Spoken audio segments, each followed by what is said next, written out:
Hello guys, welcome to my channel.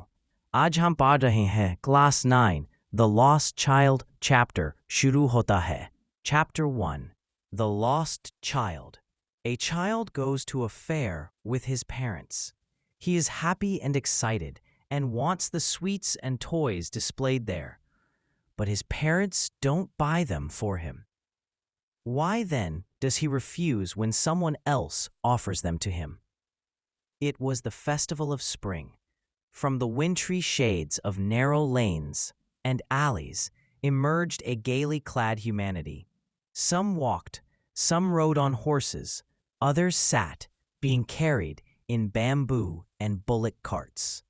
One little boy ran between his father's legs, brimming over with life and laughter.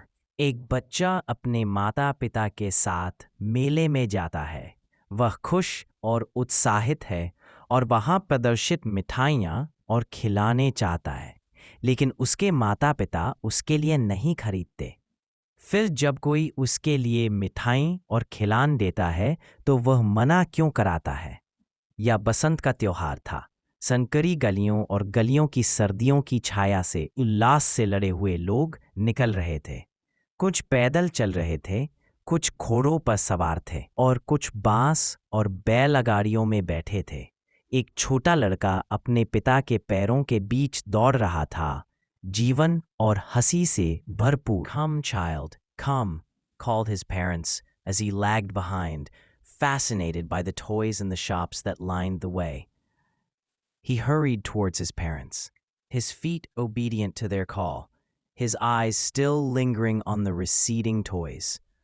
As he came to where they had stopped to wait for him, he could not suppress the desire of his heart, even though he well knew the old, cold stare of refusal in their eyes. I want that toy, he pleaded. आओ बच्चे, आओ, उसके माता पिता ने पुकारा. जैसे ही वह पीछे छूट गया, रास्ते में लगी दुकानों में खिलौनों को देखकर मोहित हो गया. वह अपने माता पिता की ओर तेजी से बढ़ा. उसके पैर उनके पुकार का पालन कर रहे थे. उसकी नज़रें अभी भी दूर होते खिलौनों पर टिकी थीं. जैसे ही वह वहां पहुंचा जहां वे उसका इंतजार करने के लिए रुके थे, वह अपने दिल की इच्छा को दबा नहीं सका. हालांकि वह उनके आंखों में इनकार की पुरानी ठंडी निगाहों को अच्छी तरह जानता था. मुझे वह खिलौना चाहिए, उसने विनती की. His father looked at him red-eyed in his familiar tyrant's way. His mother, melted by the free spirit of the day, was tender and giving him her finger to hold, said, "Look, child, what is before you?" It was a flowering mustard field, pale like melting gold as it swept across miles and miles of even land. A group of dragonflies were bustling about on their gaudy purple wings, intercepting the flight of a lone black bee or butterfly in search of sweetness from the flowers. The child followed them in the air with his gaze, till one of them would still its wings and rest, and he would try to catch it. But it would go fluttering, flapping, up into the air when he had almost caught it in his hands. Then his mother gave a cautionary call. "Come, child, come onto the footpath." He ran towards his parents gaily and walked abreast of them for a while, being, however, soon left behind. Attracted by the little insects and worms along the footpath that were teeming out fur, a shower of young flowers fell upon the child as he entered the grove, and forgetting his parents, he began to gather the raining petals in his hands. But lo, he heard the cooing of doves and ran towards his parents, shouting, "The dove! The dove!" The raining petals dropped from his forgotten hands. "Come, child, come," they called to the child, who had now gone running in wild capers round the banyan tree, and gathering him up, they took the narrow, winding footpath which led to the fair through the mustard fields. उसके पिता ने लाल आँखों से अपने चिर परिचित तानाशाही अंदाज में उसे देखा. उसकी मान दिन के उन्मुक्त भावना से पिघलकर कोमल हो गई और उसे अपनी उंगली पकड़ने के लिए देते हुए बोली, "देखो बच्चे, तुम्हारे सामने क्या है? यह एक फूलों से लादा सरसों का खेत था, पिघलते हुए सोने की तरह पीला, जैसे वह मीलों मील समतल जमीन पर फैला हुआ था। ड्रैगन फ्लाई का एक समूह अपने भटकेले बैंगनी पंखों पर इधर उधर उड़ रहा था, फूलों से मिठास की तलाश में किसी अकेले काली मधुमक्खी या तिताली की उड़ान को रोक रहा था। बच्चा अपनी निगाहों से हवा में उना का पीछा करता रहा, जब तक कि उना में से एक ने अपने पंख स्थिर करके आराम नहीं कर लिया और वह उसे पकड़ने की कोशिश करता, लेकिन वह फड़ाफड़ाता हुआ हवा में ऊपर चला जाता, जब तक कि वह उसे लगभग अपने हाथों में पकड़ नहीं लेता। फिर उसके मां ने चेतावनी देते हुए आवाज दी, आओ बच्चे, आओ फटाफट। वह खुशी खुशी अपने माता पिता की ओर दौड़ा और उनके साथ साथ चलाता रहा कुछ देर तक। हालांकि जल्द ही वह पीछे छूट गया, क्योंकि वह पगडंडी पर मौजूद छोटे छोटे कीड़ों और कीड़ों की ओर आकर्षित हो गया था, जो धूप का आनंद लेने के लिए अपने छिपाने के स्थानों से बाहर निकल रहे थे। आओ बच्चे आओ, उसके माता पिता ने एक कोइन के किनारे बैठे एक उपवन की छाया से पुकारा। वह उना के ओर दौड़ा। A sweetmeat seller hawked gulab jamun, rasgulla, burfi, jalebi at the corner of the entrance, and a crowd pressed round his counter at the foot of an architecture of many-colored sweets, decorated with leaves of silver and gold. The child stared open-eyed, and his mouth watered for the burfi that was his favorite sweet. I want that burfi, he slowly murmured, but he half knew as he begged that his plea would not be heeded because his parents would say he was greedy. So without waiting for an answer, he moved on. A flower seller hawked, a garland of gulmohur, a garland of gulmohur. The child seemed irresistibly drawn. He went towards the basket where the flowers lay heaped and half murmured, I want that garland. But he well knew his parents would refuse to buy him those flowers because they would say that they were cheap. So, without waiting for an answer, he moved on. A man stood holding a pole with yellow, red, green, and purple balloons flying from it. The child was simply carried away by the rainbow glory of their silken colors, and he was filled with an overwhelming desire to possess them all. But he well knew his parents would never buy him the balloons because they would say he was too old to play with such toys. So he walked on farther. A snake charmer stood playing a flute to a snake, which coiled itself in a basket, its head raised in a graceful bend like the neck of a swan, while the music stole into its invisible ears like the gentle rippling of an invisible waterfall. Went towards the snake charmer, but knowing his parents had forbidden him to hear such coarse music as the snake charmer played, he proceeded farther. प्रवेश द्वार के कोने पर एक मिठाई विक्रेता गुलाब जामुन, रसगुल्ला, बर्फी, जलेबी बेच रहा था और भीड़ उसके काउंटर के चारों ओर जमा हो गई थी, जो चांदी और सोने के पत्तों से सजी रंग बिरंगी मिठाइयों की एक इमारत के नीचे था। बच्चा आंखें फाड़े देख रहा था और उसका मुंह बर्फी के लिए पानी से भर गया, जो उसकी पसंदीदा मिठाई थी। मुझे वह बर्फी चाहिए, उसने धीरे से बुदाया। लेकिन वह आधा जानता था कि विनती कराते हुए कि उसकी विनती नहीं सुनी जाएगी, क्योंकि उसके माता पिता कहेंगे कि वह लालची है। इसलिए जवाब का इंतजार किए बिना वह आगे बढ़ गया। एक फूल विक्रेता चिल्ला रहा था, गुलमोहर के एक माला, गुलमोहर के एक माला। बच्चा बेतहाशा आकर्षित हुआ। वह उस टोकरी की ओर गया जहां फूलों का ढेर लगा था और आधे स्वर में बुड़ाया, मुझे वह माला चाहिए। लेकिन वह अच्छे तरह जानता था कि उसके माता पिता उसे वे फूल खरीदने से मना कर देंगे, क्योंकि वे कहेंगे कि वे सस्ते हैं। इसलिए जवाब का इंतजार किए बिना वह आगे बढ़ गया। एक आदमी एक डंडे को पकड़े खड़ा था, जिस पर पीले, लाल, हरे और बैंगनी रंग के गुब्बारे उड़ रहे थे। बच्चा बस उनके रेशमी रंगों के इंद्रधनुषी चमक से मोहित हो गया और वह उन सभी को पाने की तीव्र इच्छा से भर गया। लेकिन वह अच्छे तरह जानता था कि उसके माता पिता उसे गुब्बारे कभी नहीं खरीदेंगे, क्योंकि वे कहेंगे कि वह ऐसे खिलौनों से खिलाने के लिए बहुत बड़ा हो गया है। इसलिए वह आगे बढ़ गया। एक सपेरा एक सांप को बांसुरी बजाते हुए खड़ा था, जो एक टोकरी में कुंडली मारे बैठा था। उसका सिर हंस के गर्दान की तरह एक सुंदर मोड़ में उठा हुआ था, जबकि संगीत उसके अदृश्य कानून में किसी अदृश्य झराने की कोमल लहर की तरह गूंज रहा था। बच्चा सपेरे की ओर चला गया, लेकिन यह जानते हुए कि उसके माता पिता ने उसके सपेरे द्वारा बजाया जा रहा ऐसा घटिया संगीत सुनाने से मना किया है, वह और आगे बढ़ गया।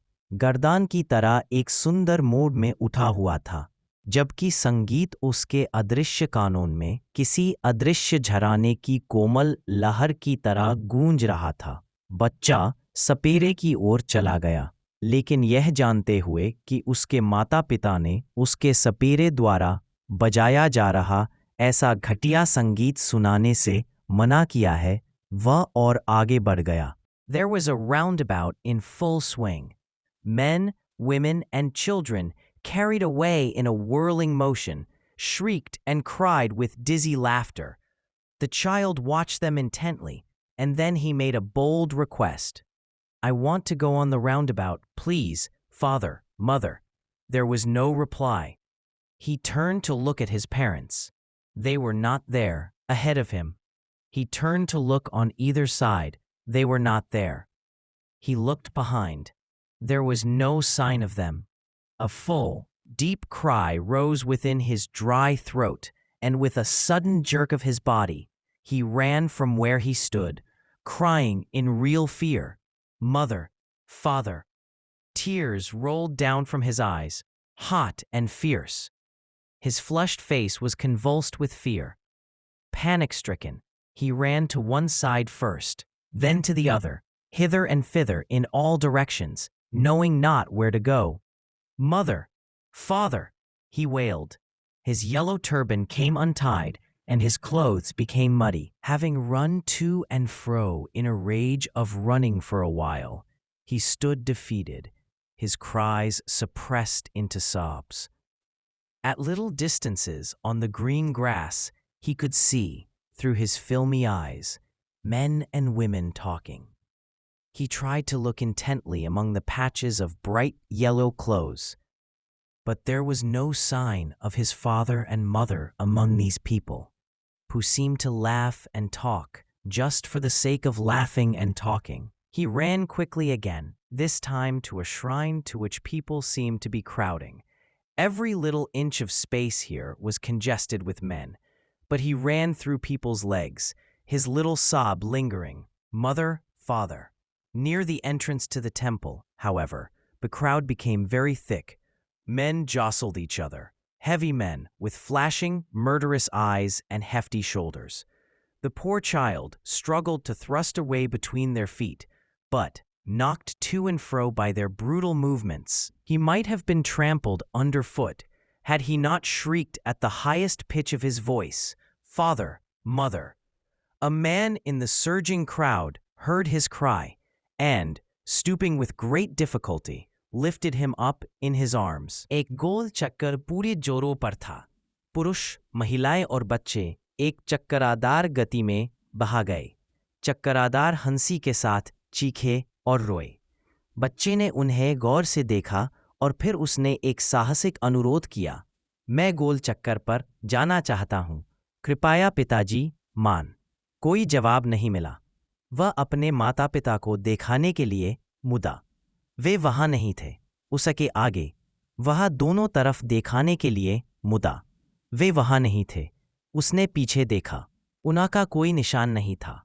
एक पूरी गहरी चीख उसके सूखे गले के भीतर उठी और अपने शरीर के अचानक झटके के साथ वहां जहां खड़ा था वहां से भाग गया, असली डर से चिल्लाते हुए, "मान पिताजी!" उसकी आंखों से आंसू बह निकाले, गर्म और भयंकर। उसका लाल चेहरा डर से आईत गया था।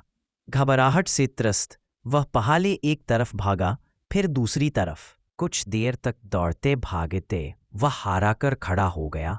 उसकी चीखें सिसकियों में दब गईं। हरी घास पर थोड़ी थोड़ी दूरी पर अपनी धुंधली आंखों से वह स्त्री पुरुषों को बातें कराते देख पा रहा था। उसने चटक पीले कपड़ों के टुकड़ों के बीच गौर से देखने की कोशिश की, लेकिन इन लोगों में उसके माता पिता का कोई नामो निशान नहीं था, जो बस हंसने और बातें कराने के लिए ही हंस रहे थे और बातें कर रहे थे। वह फिर तेजी से भागा, इस बार एक मंदिर की ओर जहां लोगों की भीड़ लग रही थी। यहाँ हर छोटी सी जगह लोगों से भरी हुई थी, लेकिन वह लोगों के पैरों के बीच से भागा। उसकी हल्की सी सिसकी रुकी रही, मान पिताजी। हालांकि मंदिर के प्रवेश द्वार के पास भीड़ बहुत घनी हो गई।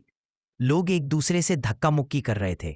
भारी भरकम लोग, चमकती जानलेवा आंखों और भारी कंधों के साथ। बेचारा बच्चा उना के पैरों के बीच से रास्ता बनाने की कोशिश कर रहा था, लेकिन उना की क्रूर हरकतों से इधर उधर गिराकर वह पैरों तले कुचला जा सकता था, अगर उसने अपनी ऊंची आवाज में पिता मान ना चिल्लाया होता। उमाड़ती भीड़ में से एक आदमी ने उसकी चीख सुनी और बड़ी मुश्किल से झुकाकर उसे अपनी बाहों में उठा लिया। How did you get here, child? Whose baby are you? The man asked as he steered clear of the mass. The child wept more bitterly than ever now, and only cried, I want my mother, I want my father. The man tried to soothe him by taking him to the roundabout. Will you have a ride on the horse? He gently asked as he approached the ring. The child's throat tore into 1,000 shrill sobs, and he only shouted, I want my mother, I want my father. तुम यहाँ कैसे आए बच्चे? तुम किसके बच्चे हो? उस आदमी ने भीड़ से दूर हटाते हुए पूछा। बच्चा अब पहले से कहीं ज्यादा फूट फूट कर रोया और बस यही कहा, मुझे मेरी माँ चाहिए, मुझे मेरे पिता चाहिए। उस आदमी ने उसे गोल चक्कर पर ले जाकर शांत कराने की कोशिश की। क्या तुम घोड़े पर सवारी करोगे? उसने धीरे से पूछा और घेरे के पास पहुंचा। बच्चे का गला हजारों तीखी सिसकियों से फट गया और वह बस चिल्लाया, मुझे मेरी माँ चाहिए, मुझे मेरे पिता चाहिए। A man headed towards the place where the snake charmer still played on the flute to the swaying cobra. Listen to that nice music, child, he pleaded.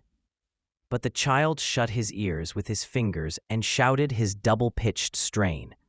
I want my mother. I want my father. The man took him near the balloons, thinking the bright colors of the balloons would distract the child's attention and quieten him. Would you like a rainbow-colored balloon? He persuasively asked. The child turned his eyes from the flying balloons and just sobbed. I want my mother. I want my father. The man, still trying to make the child happy, bore him to the gate where the flower seller sat. Look, can you smell those nice flowers, child? Would you like a garland to put round your neck? The child turned his nose away from the basket and reiterated his sob, I want my mother, I want my father. Thinking to humor his disconsolate charge by a gift of sweets, the man took him to the counter of the sweet shop. What sweets would you like, child? He asked. The child turned his face from the sweet shop and only sobbed, I want my mother, I want my father. वह आदमी उस जगह की ओर बढ़ा जहां सपेरा अभी भी लहराते गुब्बारे के सामने बांसुरी बजा रहा था।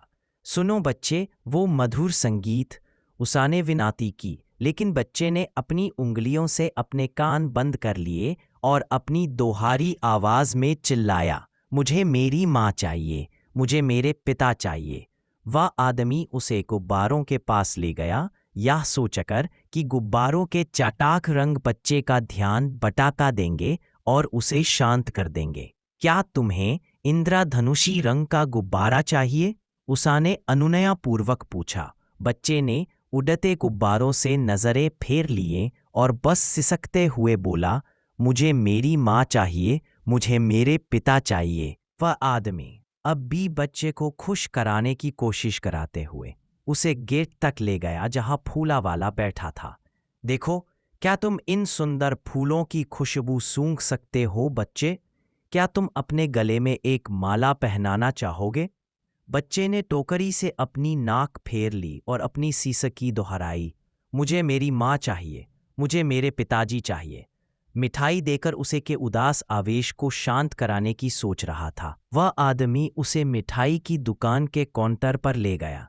तुम्हें कौन सी मिठाई चाहिए बच्चे? उसाने पूछा।